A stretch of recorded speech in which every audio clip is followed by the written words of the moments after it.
échange radio qu'on n'entend pas en ce moment, mais il y a probablement un échange radio assez important avec le sol, puisque l'équipe au sol reçoit par télémétrie, par radio, des données concernant les systèmes de bord. Et bien sûr, il ne se préparera à sauter, il n'ouvrira la porte que lorsque le sol lui confirmera que tout est vrai. Voilà, ça y est, il vient d'ouvrir la porte, ça veut dire qu'il est exposé au vide extérieur. Il a face à lui la terre, juste en bas, sous ses pieds. Instant historique donc sur BFM TV, en direct donc cette tentative de record du monde de Félix Baumgartner qui dans quelques secondes, le sas, la porte est ouverte, va s'élancer pour une chute libre de 5 minutes à plus de 1200 km/h. Voilà, c'est un quadruple record, record d'altitude de ballon habité, record d'altitude de saut en chute libre, record de temps de chute libre, c'est plus de 6 minutes, et puis record de vitesse atteinte en chute libre, effectivement, une vitesse légèrement supérieure à la vitesse du son. Alors le voici, on est en train de vivre donc cet instant, l'Autrichien de 45 ans, parachutiste, qui va se lancer dans le vide pour 5 minutes, on le disait à l'instant, de chute libre avant l'ouverture de son parachute. Impossible à cet instant de revenir en arrière. De toute façon, cette capsule, que devient-elle après coup? Alors, on peut toujours télécommander, d'ailleurs ce sera fait, la séparation de la capsule du reste du ballon. Une fois la séparation faite, la capsule descend sous parachute et atterrit en douceur. Le ballon de son côté est déchiré par télécommande et tombe comme une grosse masse de plastique au sol. Il peut revenir dans la capsule encore, mais je pense qu'il a envie de sortir. Après 5 ans, on le disait, de préparation physique, préparation mentale, préparation scientifique, Félix Baumgartner, cet Autrichien, qui a donc vérifié tous les derniers paramètres qu'il avait sur ces petits papiers, vous les voyez devant la porte de sa capsule, cette checklist dont nous parlait à l'instant Jean-François Clairvoy. Félix Baumgartner qui va donc s'élancer depuis 39 km d'altitude, très exactement, c'est inscrit en haut de votre écran pour ce nouveau record du monde. C'est une distance évidemment suffisante, largement suffisante pour atteindre ses objectifs de vitesse. Oui, tout à fait.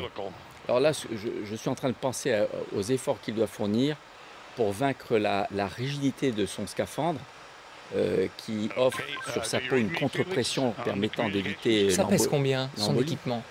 Je pense qu'il doit avoir un équipement total de l'ordre de 15 à 20 kg sur lui à ce moment-là. 15 à 20 kilos pour de bons abdominaux afin effectivement de se projeter. On l'a vu faire un petit signe avec le pouce, ça veut dire que tout va bien, tout se passe correctement au moment où nous nous parlons. Oui. Et il va ressentir un état d'apesanteur total et le dernier point de contact physique avec sa capsule va définir les conditions initiales d'un mouvement de rotation lente sur lequel il ne pourra absolument rien faire. Il n'a aucun appui extérieur et on va le voir probablement tout doucement rentrer dans une rotation et qui ne posera aucun problème évidemment puisqu'il est quasiment dans le vide.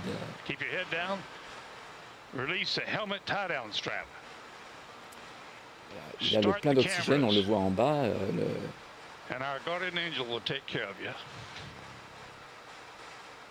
C'est vraiment une sortie dans l'espace, comparable à celle que tous mes collègues font depuis la Station spatiale internationale. En ce moment. Ce petit bouton rouge, ça veut dire je suis prêt, je vais y aller. On essaie de tendre l'oreille, ce que lui disait le centre de contrôle, Joe Kittinger en bas au Nouveau-Mexique, 39 km plus bas. Je pense que c'est probablement une sécurité pour être sûr que la capsule ne soit pas détachée du ballon avant qu'il ait sauté.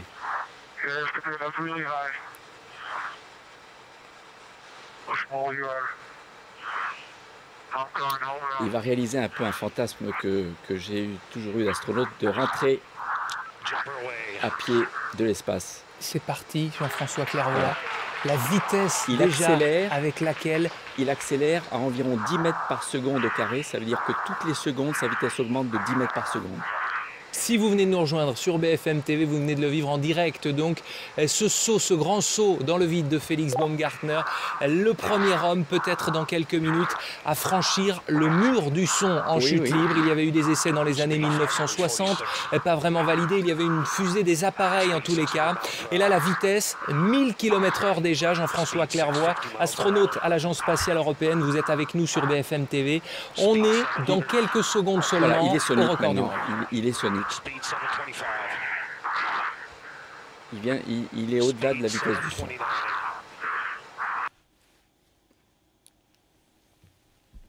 Alors, il commence à tourner, on le voit, mais c'est pas...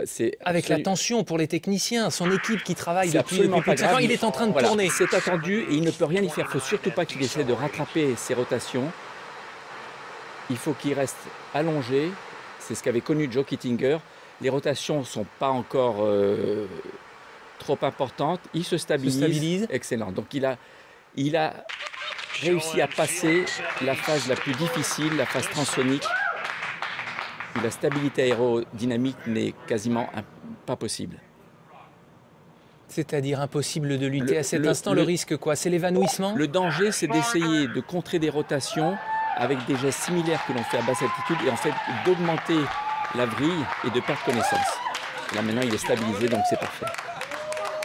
C'est extraordinaire.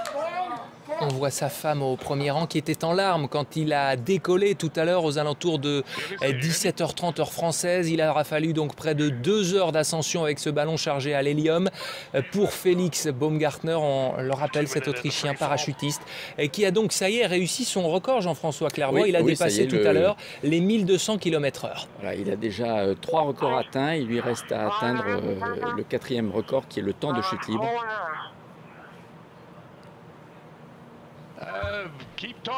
Il a l'air bien stabilisé et ce sera à lui d'ouvrir son parachute principal pour que le record soit homologué. On voit qu'il lui reste une bonne réserve d'oxygène. Il respirait assez rapidement tout à l'heure. Toujours pas.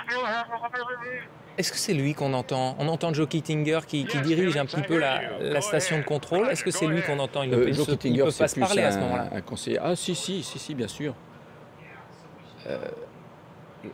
Cet homme à gauche, on le rappelle, si vous nous rejoignez sur BFM TV, qui avait tenté le même saut en 1960, l'épouse de Felix Baumgartner, qui est donc en pleine chute libre à peut-être 10 000 km désormais de la Terre. Il vient de s'élancer il y a 3 minutes 3 secondes très précisément, depuis 39 km d'altitude.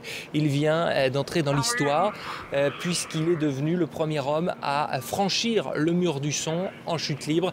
Quelles vont être ces prochaines minutes, quel va être son programme alors qu'il doit désormais ouvrir son parachute dans 2 minutes? Ça se fait automatiquement ou c'est lui qui doit exercer? C'est lui qui va l'ouvrir. Il va se stabiliser à une vitesse d'équilibre de l'ordre de 200 km/h. Et à 1000 ou 2000 mètres, je ne sais pas ce qu'il avait prévu, il ouvrira son parachute. Mais il est encore très haut, donc il lui reste au moins 3 minutes de chute. Je pense à mon ami français Michel Fournier. Qui sera en direct avec nous tout à l'heure, évidemment. Qui a l'équipement prêt pour réaliser le même saut à environ 40 km d'altitude et qui doit regarder celui-ci avec beaucoup d'attention. Après plusieurs tentatives passées et à venir, puisque vous êtes partie prenante dans ce projet, est-ce qu'un jour des Français viendront donc battre, alors il n'a pas été homologué, mais ce sera sans doute le cas, ce record de Felix Baumgartner? Là, c'est le parachute. Il ouvre le parachute. Alors, il le ouvre quand même très tôt. C'est quand même c'est un record homologué, puisque Joe Kittinger n'a pas ouvert son parachute. Encore une fois, c'est son secours qui s'est ouvert automatiquement. Est-ce qu'on a l'altitude? Ce serait intéressant de savoir à quelle altitude il a ouvert son parachute. Puisque les statistiques, le programme en tout cas, si on peut dire ça comme ça, prévoyait 5 minutes de chute libre. Là, il y en a eu un petit peu plus de 4 minutes. L'image que vous voyez en direct en ce moment sur BFM TV est filmée depuis la Terre avec les appareils qui sont utilisés également pour la NASA. Vous nous le disiez tout à l'heure, pour suivre les navettes qui sont envoyées. L'image a changé. Oui, ce sont des télescopes, des vidéos munis de télescopes qui permettent de voir jusqu'à de très haute altitude beaucoup de détails et que la NASA utilise effectivement pour suivre la navette spatiale pendant sa montée vers l'espace le plus longtemps possible. Jean-François Clairvoy, astronaute à l'Agence spatiale européenne, est donc avec nous sur le plateau de BFM TV. Vous venez de vivre ce record du monde réussi pour Felix Baumgartner, l'Autrichien parachutiste, qui est donc devenu le premier homme au monde à franchir le mur du son avec des images impressionnantes, notamment quand il a tourné à plusieurs dizaines de milliers de kilomètres de la Terre. Et nous sommes sommes en direct par téléphone avec Bertrand Piccard, le Suisse Bertrand Piccard, aventurier, scientifique. Vous avez réalisé notamment en 1999 le tour du monde en ballon. Vous étiez le premier à avoir effectué un tel exploit. Vous êtes également patron du projet Solar Impulse. Une réaction tout simplement après cette performance, ce défi accompli par Félix Baumgartner. Très admiratif pour lui et pour son équipe. Parce que c'est vrai que lui, c'est son rêve, il l'a réussi, je suis extrêmement heureux pour lui, mais il faut aussi réaliser tout ce qu'il y a derrière pour arriver à ça. Félix a réussi à trouver un sponsor, il a réussi à mettre une équipe en place.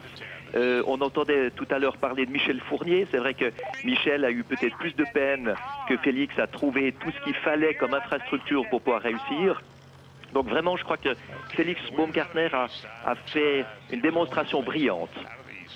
Bertrand Piccard, vous avez tenté, on l'a dit, on ne va pas le répéter, mais plusieurs projets, réussi plusieurs projets. On rappelle que cet homme que l'on voit en direct, que l'on voyait en tout cas avec le parachute, Félix Baumgartner, se préparait depuis 5 ans pour un tel projet. C'est énorme en termes d'implication, de préparation mentale et physique. Mais oui, et c'est bien là que ça montre que c'est pas un trompe-la-mort ou simplement un aventurier, parce qu'il y a des tas de gens qui veulent se droguer à l'adrénaline et puis ils font tout ce qui passe sous la main comme aventure, peut-être au détriment d'une préparation rigoureuse. Félix s'est préparé rigoureusement et je crois que c'est une grande preuve de sérieux.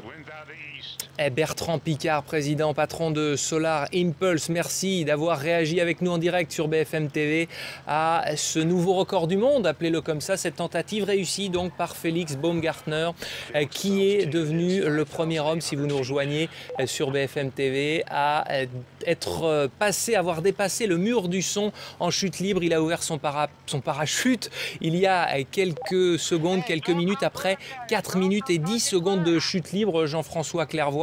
Là, il profite, il savoure à cet instant. Pour lui, c'est quelque chose de tout à fait normal qu'il fait tous les jours après le petit déjeuner, cette phase-là en tout cas. Oui, il a réalisé plusieurs sauts avec sa combinaison, tout équipé, donc c'est quand même pas une combinaison très confortable. Mais effectivement, il doit savourer son plaisir et la joie d'avoir réussi le défi qu'il s'était donné. Félix Baumgartner, un extraterrestre qui devrait atterrir dans le désert de Roswell. Elle est très bonne. Le Nouveau-Mexique avec cette station, ce centre de contrôle qui se trouve juste en bas, juste sous ses pieds. Encore combien de temps de chute libre là? Il en profite là, il savoure. Ah ben là, je crois qu'il est très près du sol, donc c'est une question de secondes à ce niveau-là. Alors, je ne sais pas s'il a fixé un point qu'il s'est donné comme objectif pour en plus réaliser une performance de précision d'atterrissage, mais on a vu l'ombre de l'hélicoptère de l'équipe de récupération qui le suit. Le fait d'avoir supporté une rotation qui finalement n'était pas trop rapide et de s'être restabilisé très vite doit être une grande satisfaction pour lui, parce que c'était l'inconnu. Et voici donc. Voilà l'homme qui revient à pied de l'espace, comme j'aime à le dire. On va tendre l'oreille.